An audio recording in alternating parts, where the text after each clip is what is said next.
Hey, welcome, all my right thinkers. Thanks for tuning to your boy, P Funk, Thinking Right, at my YouTube classroom where I do what I do for you. Today, got something good for you. Hope you enjoy it. I'm enjoying giving it to you. But let's start out. Today, writers and 25 rules to live by, storytelling, story with a message in a story for life. These are life lessons. But today, we're going to the comedic book, The Tree of Life. I'm going to read some excerpts and hopefully break it down and explain it to you. Usually I have it all written down. I'm not doing it. I'm giving my lessons so you can get it the way I want you to have it. Let's start out. My right thinking mission statement is to enlighten, inspire, educate, and motivate you, the individual, to a higher spiritual level of understanding. I'm a spiritual man. You know what I do. So you need to get God knowledge. That's what spirituality is, all about God. And enlightenment meaning now you know about Him. No excuses once you find out. But if you're living right, you'll be fine.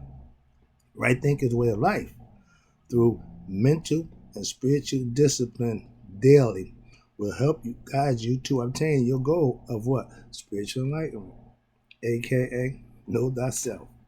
Next phase, the question, do you know yourself? Ask the question. A person who knows not and knows not that they know not, foolish. Is that you? Hope not, but you disregard them. A person who knows not and knows that they know not. It's simple. I can teach you. Tune in. That's why I do this for you. A person who knows not but believes that they know, dangerous. Just disregard them. Avoid them. Yeah, a bunch of that.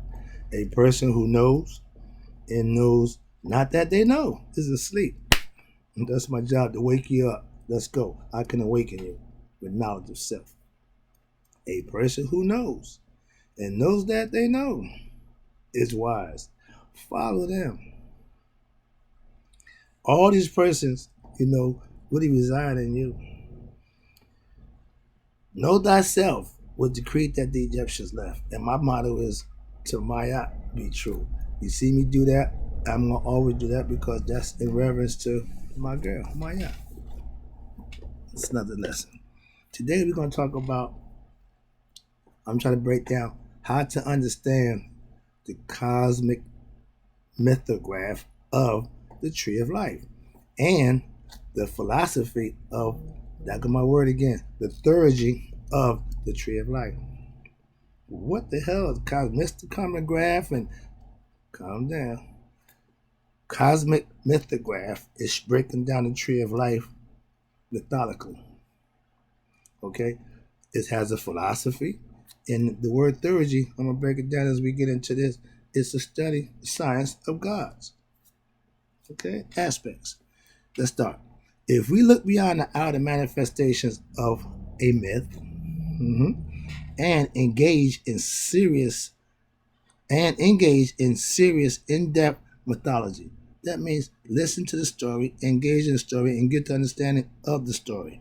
The study of myths, sometimes most people are not usually willing to do, even though myth is the surface of esoteric aspects of a religion. Every religion has a story, okay, that they tell. It's a myth, but some people think they're real. We're not going there. I'm trying to give you my breakdown of the tree of life. It's a whole bunch of stuff that go with that. But let's get the lesson. All right, here we go. If you follow religion, the aspects of religion, we discover what? A higher philosophical perspective and also a way to relate ourselves to the characters of the myth and thereby discover the same mysteries that the ancient practitioners discovered and find the same powers that they found. What do you mean powers? When you go story, it's the myth. When you can reenact it, when you understand it, now you begin to live it and manifest it from your own perspective. That's what, watch this. This is a lesson about understanding how to use your aspects that if you choose to do what we're doing here, aspects of your God and goddesses. That's all part of your personal character. Know thyself. Okay, there you go. This is how you can learn to know yourself.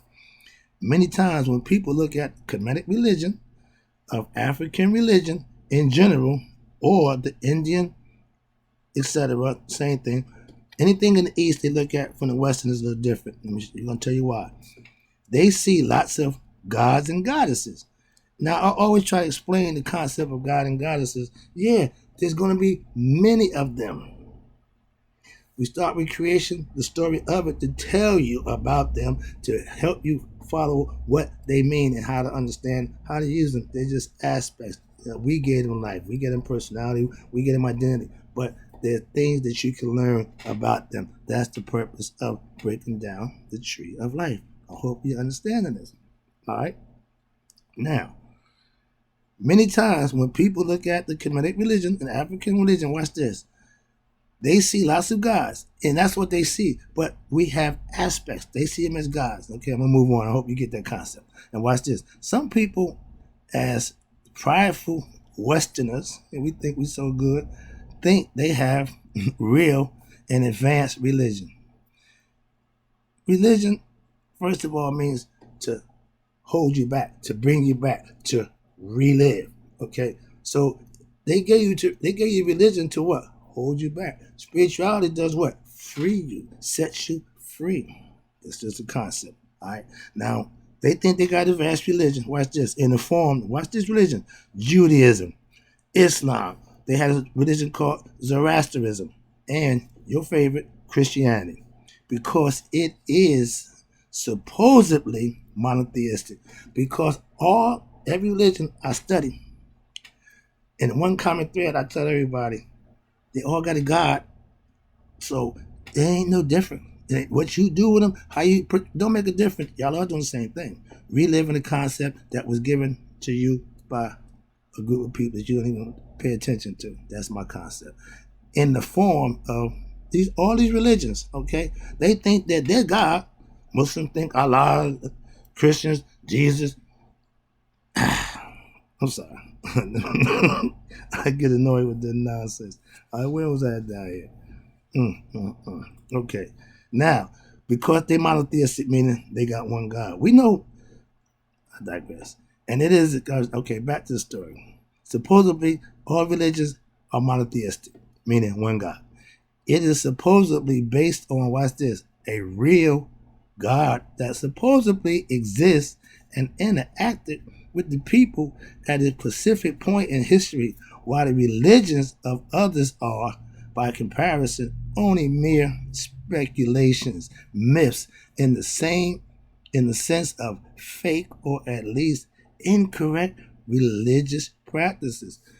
If you following a concept that's wrong, incorrect, and false, that means you are wrong, incorrect, and false. That's all that means. To argue being wrong, I don't waste my time with that. Okay?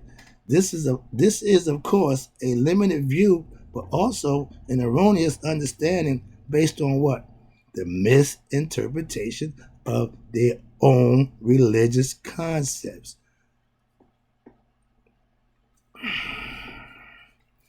I spend a lot of time studying different religious concepts. That's what I do, because I have a concept that I came up with after doing all my studying on this. Man, no, I'm going to take a little from you. I'm going to take that. You got something I like there. I'm going to take a little. Why? I'm orchestrating what I call my gumbo, spiritual gumbo. And what I got in it is all good religious concepts that everybody profess. But I only take what I think is good for me and my viewpoint and concept I'm trying to get across. That's what I do. Okay, so I ain't making nothing up when I create. No, I'm not got time for none of that. This is all conceptual, all speculative, all mental, conceptually. All you gotta do either follow it, understand it, or it don't mean nothing to you. So here we go. So don't. Okay, and they got them. When your religious concepts are wrong, they don't realize that containing under the surface appearance of the many gods and goddesses they claim the Egyptians are, there is a science, okay? The sacred science, the theurgy, again, theo, meaning related to divinity, God, and urging, meaning science, God, science, studying about the gods. I get excited. I'm gonna keep this stick to the script. All right. The science of the gods and goddesses elevates our what? Consciousness. It gives you understanding. It gives you a high level of knowledge and understanding by showing us the intricate aspects of who? The netter, which is what? God and goddesses, aspects of God. The God and goddesses and what they represent. And if you begin to understand, if you can get comprehension of what I'm doing and again understand what they represent, then we'll be able to what? Master those what? Cosmic forces. When you hear people say, oh, he mastered this. Yeah, he mastered himself. Know thyself. I mean, you got to master every part of your personality. If you got control of one aspect, have no control of another one, you ain't gonna not work out. That's what it's all about. So you have to master each and every one. It tells you that. In other words, understanding creation itself. That's why I start with the creation story. I start with the creation concept. Why? If you don't understand that, everything else you learn is a waste of time and it's gonna be misunderstood. Trust me. They call it religion now. In order to realize that there are a deeper aspect to religion, okay, we need to do what the ancient Egyptians called ab. The heart is considered the ab. It's designated by a vessel. And at the time of death, they take that ab, put it on the scale, they use it for the mayat. That's another story. But hell, the whole idea is to purify your heart. Okay, to purify ourselves first. That's what I want to get you to understand. Purification of heart is how could you do that? Glad you asked. Live right, do right, be right. They called it mayat. I call it right thinking, right living. Y'all got to calm myself. All right, where we at now? Okay. Okay. To purify ourselves, purification is through what? Practice of mayat, right thinking, righteous living, righteous actions, and the three aspects of action. Your thoughts, you think it first, you say it second, and then you do it. Your thoughts, your words, your deeds. Then it is important, here it is, to study your religion beyond the limited stages of the myth and the ritual. Let's talk about that. What do you mean by study? Yeah, hearing a story don't mean nothing. If you don't comprehend it, we don't understand it. But the most important part, the mystical aspect of anything is getting it. Hearing it, comprehend. But you have to experience it. I can't give you my God experience. You got to have it for yourself. And that's like anything else. Every individual takes and deal with certain things different. But it's general across the board. Why? Because how you deal with it is up to you, your choice. But it's general across the board. Everybody getting the same opportunity. I digress. I gotta calm down. I'm enjoying this lesson. I'm enjoying giving it because I feel like I'm in my, I'm in my element. I'm in my lab, comfort to my own spot. So yeah, and I got my book that I'm studying from. We got a whole lot to go through. Okay, yeah, and I'm gonna take you through it chapter by chapter and break it down for you. That's what my style of teaching is. I got a story for you. I'm gonna put the message in the story. In every story I give you, there's a message in it for life, for you. That's what you do. I'm a teacher. I'm just trying to teach. Okay. My best friend is a preacher. He's my theologian teacher. Why? I'm learning about things, Christianity, from a different perspective. I've been telling you that. You can't have an opinion about something you don't know. So I'm getting involved in learning, and so far so good. But when I'm trying to explain what I do, okay, we talk about the cosmic mythograph, understanding of how to use the philosophical concepts of the tree of life. Right now, we only in chapter 3. So we got a long way to go. I think it's about 20 chapters maybe. But my point is, I just gave you a paragraph. half a page. There's so much information in that little bit of stuff right there that I got a little time. I can expound on it, go over it, hopefully break it down and give you better understanding. Okay? Like we're talking about, religion is a form of studying how to be, live, and become, get into that place without made with human hands, as the Masons call it. Some people call it heaven. But it always go back to what I get y'all state people.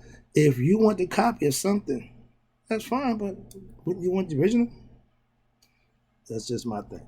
But getting the original information and getting watered down information. I hate that, but I always use the cocaine analogy. You can have cocaine in its purest and rawest state. It's not digestible. So you have to cut it. You have to make it, I call it digestible. So when you put the whack on it, we call it the whack, the cut, you add, stuff to make it good. Back then we using lactose. But my point is, if I can get a pound of cocaine, I can mix it with 3 pounds of cut. I want y'all to think, oh, no, that's just the old, but you can't do it no more. Why? Because they took that away. That's not the story. I'm here to teach Egyptian woo. I don't want to give you drug information. No, but that's the concept. Okay, with religion, it's good, but it got so much stuff on top of it that you got to sift through it. You got to, really, you got to get in there to get the truth out. That's what I mean. I trust and respect religion because I know what the purpose of it. But when it's corrupted and misunderstood, I have no respect for it. That's all. That's my choice. So that's why I don't follow them, because I know what they're doing. And if I'm going to listen to you, I'm going to give you my ear. I'm not dumb. I can hear the rhetoric. I can listen and interpret what you're saying. So I make a good decision based on what I think you're doing and putting down. I can do that for myself. In ancient time, that would be Anubis. That's my Anpu mind. My Anpu mind means I can discern what's real and what's not real. On the streets, it's BS from the real deal. Same thing. It don't change. Comprehension and understanding is something that we learn. And you learn it and get good at it, it don't go nowhere. My spider senses is still sharp. My street knowledge is still sharp. Why? I use it every day. I don't stop thinking. I don't stop, no. I do it all the time. Hence, right thinking. My weapon of choice, when I was growing up, I always tell the story. I wasn't big. I wasn't fast. I wasn't strong. I was a thinker. What I couldn't physically do, I would mentally attack it from a different way, try to work it out from a different angle. Hence, I'm thinking. But I have to observe, and see, and then I can figure it out. But that's what it's all about. Having the ability to comprehend and deal with the situation that you're confronted with on a day-to-day basis in your life. Okay? We talk about the netters. The netters is the essence of God, the aspects of God. Shu. We believe we call it air. The Egyptians called it shu. And it's still the same thing to this day. So what they called it and what we call it don't change the fact what it is. Okay? Just senses. Okay? You got the fire. You got Ra. If that sun don't come out, it's a wrap for us. So why would you think they wouldn't worship the sun? They understood the importance of it. Okay? Nature. They was in tune with it. We as the Westerners, we want to fight Mother Nature. I hear people complain all the time about the West. Man, God, excuse me. You know where you at. It's going to do what it's going to do. Deal with it. I'm old school. If you're going to tote the water and shut up. Don't tote it and complain. I can't stand that. Okay, that's just me. But when we talk about purifying yourself, that means cleansing your heart. That means living, doing, and being right. That's how the heart get cleansed. The heart get weighed down when you sneaky, deceitful, jealous, haterism, not liking somebody for doing what they do. That's hating. Not giving a person respect because you don't like them. That's hating. That's not good. That's all going to weigh in your heart. Why? Your heart keeps track of all that. Did you know that the heart has a brain and a memory in it? A lot of us didn't. The Egyptians knew that. That's why at the time of death, that's what they checked your heart. I've been knowing this for years, and I'm like, now this guy, oh, we just got information about, oh no, my battery ran out. Okay, I'm at to cut this short. I got 20 minutes in. I hope you enjoyed the lesson. Oh, I will be back because there's more. Right thinkers, stay tuned. Keep tuning to your boy. You know what I do. I do it for you. Tune in.